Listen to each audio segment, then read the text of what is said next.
Nietzsche famously said that God is dead.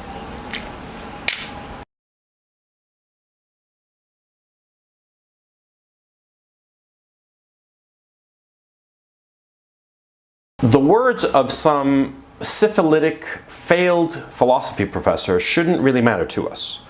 But in point of fact, they do. Because with that statement, Nietzsche put an end to the Enlightenment and ushered in what we call modernism. The Enlightenment was a slow growth that began in Renaissance Italy and went through the Northern European countries and eventually culminated in Nietzsche's famous statement. And as the word implies, it was the enlightening of people. A arrival at rationality, the shedding of all irrational beliefs. And one of those irrational beliefs, the central one, was a belief in God. Now, without a belief in God, man shed the last of the irrational ideas that he had. Irrational ideas such as that the earth was flat, and that the superstitions that the heavens and meteors and what have you ruled our destinies. With what Nietzsche said, the last of those great irrationalities was left behind, but it left an enormous vacuum. The vacuum of morality.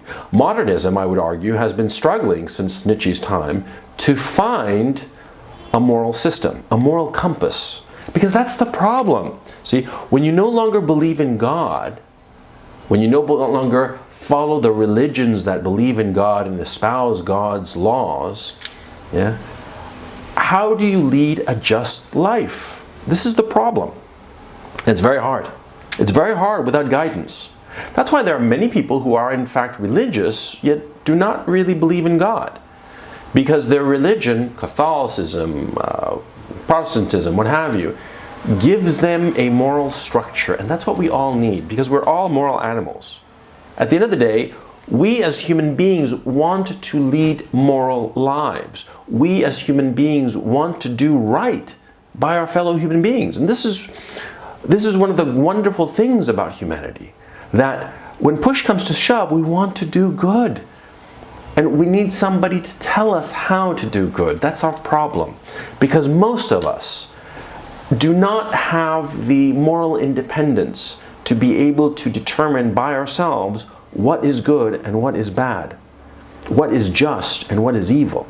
Sure, you know, when you say, oh, the Nazis killed a whole bunch of Jews and Gypsies and Polish Catholics, that's of course evil, but that's not it. Because see, morality, the great moral questions are always more ambiguous. Murdering innocent people, there's no ambiguity in that. That is evil. But it's those little ambiguities that we face every day. That's the problem. When we no longer have God, when we no longer really believe in the man-made structures that worship God. We are all trying to make our way through life by being good. We want to do good. Now, one of the things that you will have noticed is that a lot of people on the YouTube commentary section and what have you make fun of SJWs. Make fun of the ridiculousness of so many things that the SJWs do. The SJWs, the leftists, but it's missing the point. Making fun of them, yes, because some of the things that they do are ridiculous and deserve to be made fun of. But you have to understand why they are believing in the things that they do. Why they are advocating safe spaces. Why are they advocating a crackdown on microaggressions? Why are they so hell-bent on certain things that are evil and ignore other things that are equally evil? For instance, why is it that they crack down on Islamophobia and bigotry, but when Muslims carry out horrifying female genital mutilation, they're mum about it? Why is that? Because SJWs are people who are looking for a moral compass. And they found it in leftist politics, in social justice ridiculousness, in political correctness, because one of the great things about this leftoid, cultural Marxism is that it is so rigid. It is rigid enough to give a firm moral structure. And that's what SJWs are looking for. They're looking for guidance. They're looking for guidance. They are looking for a morality where there is no God. You can't believe in God today. Nietzsche killed him off over 100 years ago. You have to make your way through the moral jungle, as it were, on your own, or by the hand of something or someone that can give order amid all this moral chaos. That's what the SJWs are looking for, and they found it in cultural Marxism, in the leftist principles of the political correctness, microaggressions, all this stuff. It's all of a piece, and it gives these people, who are decent people, by the way, SJWs a lot of times, social justice warriors a lot of times say ridiculous things, but they are not bad people. They're not even foolish people, although a lot of times their actions are foolish. The problem is that they are people who need moral grounding. They need something to hold on to, a firm moral structure that can help them navigate this chaotic life. And we who are on the outside, we who are anti-SJWs, anti-feminists, because feminists are in the same boat. Feminists, the same thing. Most feminists are not bad people. They are simply looking for something that will give them moral structure, moral grounding.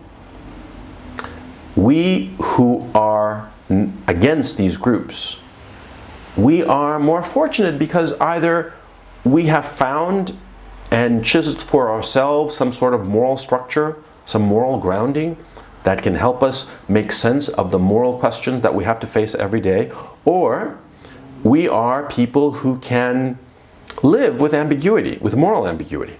Now that's rare, by the way. Few people can live with moral ambiguity.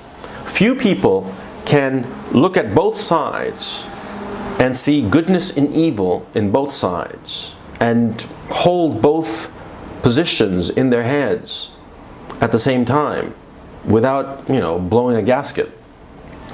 Few people can do that. Some can. I can, in my own case.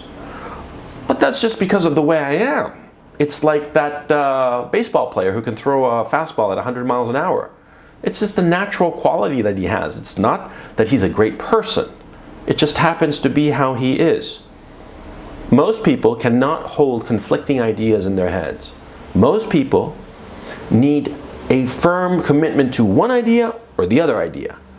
And that's what so much of leftist politics, especially extreme leftist politics, cultural Marxism, that's what it grants its adherents. Moral clarity. It doesn't matter if sometimes that moral clarity is just wrong, Sometimes it's absurd. But that's not the point. Because a lot of religions in the past, in the Middle Ages, people could see that a lot of Catholicism and Christianity was absurd. And yet they held on to Christianity because it gave them moral structure, it gave them a moral foundation, something to hold on to as they went through life. We no longer have that. Nietzsche killed God.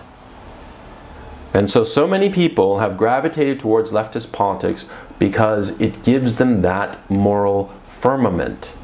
It gives them that structure they can hold on to. And they don't care, or let me phrase it.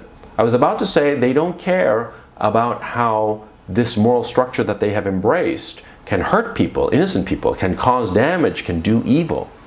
They do care, and they recognize it. But see, this moral structure gives them so much more of value. It gives them the sense of, it's a warm moral embrace.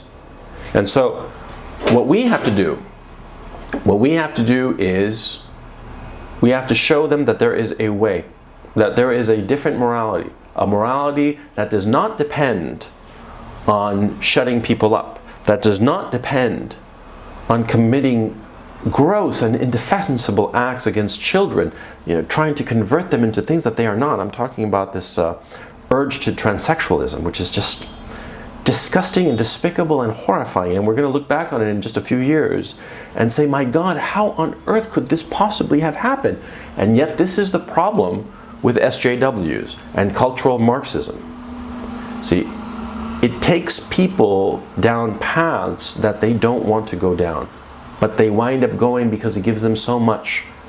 Because most of those people don't want to be doing the things that they're doing. Their intolerance, their hatred towards other people's opinions, they're calling everybody a fascist. Why are they doing that? They're doing that because they're afraid that they're afraid that they're wrong. And so they hold on even more tightly to their beliefs. Now what we have to do is somehow pry their fingers off these insane beliefs and show them something different. But the problem is that we have to define what that something else is. We have to say, this is the thing that you can hold on to. Because you see, it's like Tarzan swinging through the jungle. He holds on to one vine, but he's not going to let go of it because he'll crash into the ground. And if he doesn't see another vine around him, what's he going to do? He's just going to keep on swinging. Just keep on swinging, swinging away, ridiculously, waiting for something to hold on to so he can let go. That's the problem with SJWs. That's the problem with cultural Marxists. People like Steve Shives. We're seeing it with Lacey Green. We're seeing it with Christy Winters. All these people, they are looking for something to hold on to, but there's nothing around for them to hold on to. So they swing.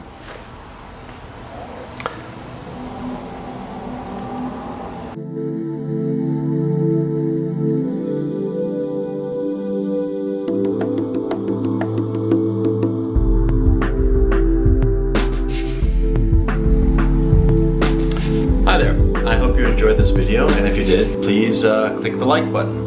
And if you enjoyed this video and the other videos on my channel, please subscribe. Thank you so much.